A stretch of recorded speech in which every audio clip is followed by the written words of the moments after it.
Right, well I'm here at Redcliffe Farm in Dorset, and one of the boats I bought, this is our setup, so we have a lot of stuff, was the Boatworld Kat Sport 330, which was its first test, and I have to say I'm generally disappointed, and it will need some fettling to get it to go nice.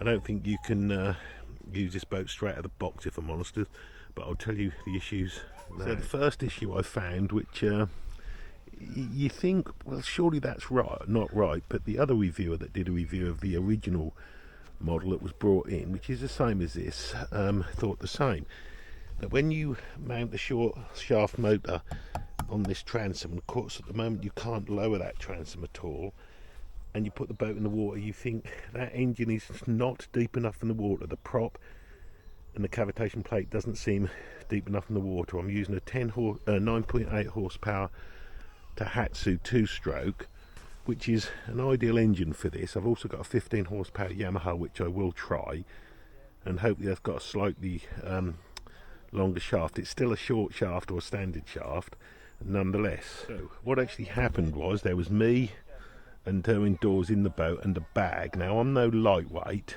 but she's 12 stone, so we'd probably got 10 stone, she says, she points out. So we'd probably got close to 30 stone in the boat, which is quite a lot, to be honest. And there was no way it would get on the plane. It just bogged, cavitated, the nose came up and all sorts happened, and it was just cavitating like hell. On the 2-stroke, on the outboard Tohatsu, I got it set to hold position 1, so just trimmed one hole out, which was my normal position when I use it on the Honwave T38. Anyway, we shifted positions about. She sat much up front, and we did get it on the plane, but it still cavitated like hell. So I decided that was no good, and we went out a little bit further, still testing and testing. Then we came to the real issue, which is quite a nasty one, which I suppose you've got to expect with these catamarans, is a boat coming the other direction, creating a modest wash, not a big wash, a modest wash. So I throttled down, of course with her sat towards the front, we took a massive amount of water over the bow, which did flush back out the open transom, which is how it's designed, but of course we got our arses wet, but that didn't really matter. But that was that issue. Curious thing that I said to her indoors, which seemed really illogical, that after we took that a load of water over the bow or along the floor, the boat seemed to perform better, and that made very little sense. But actually it did make sense, as I've just realised, as the boat's been left outside and it has been raining here in Dorset, and when I came to lift the boat at the front here, it was very heavy, so the water that went over the bow, it was rainwater wind now, but the water that went over the floor also goes between that bit and the high pressure air floor and doesn't come out easily. But curiously, that made the boat perform better. Anyway, I then came back to the slipway.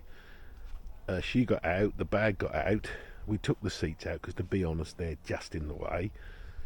I went on my own and sat about in the middle there, about here, with a tiller extension on the outboard, and I got it on the plane quite well. It was still a little bit nose heavy, but it went on the plane quite well. Now, because I'm in a place where you can't really go fast, that was an improvement.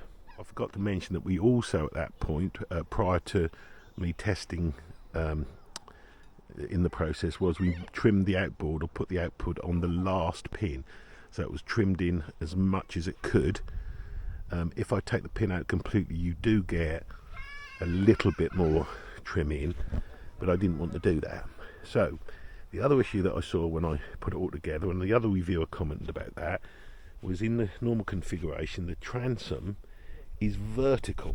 It's very vertical. Now that doesn't help, of course, with it trimmed in. So what I've done, I've been and purchased a 12mm piece of wood, some 70mm long bolts, which aren't stainless, but when you're down here and you just got to get what you can from Screwfix, they'll do for testing.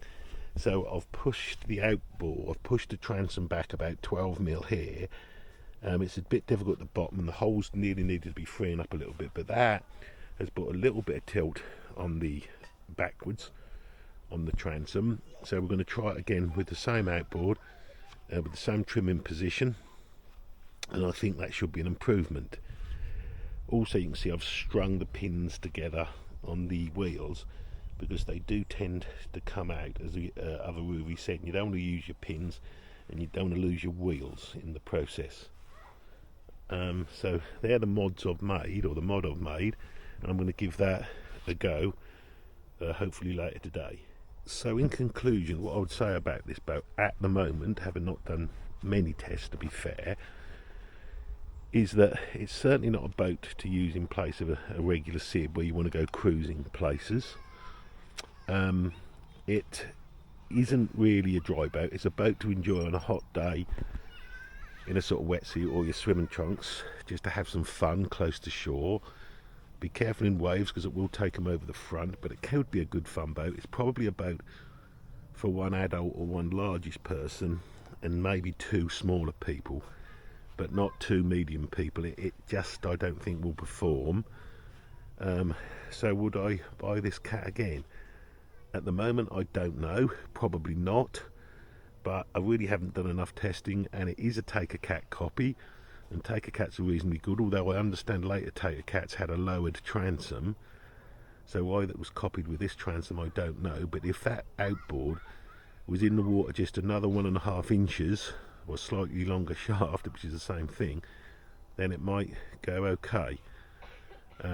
Yeah, so that's my situation so far with the Kat, and I'll come back when I have sort of checked it a bit. Thanks for watching.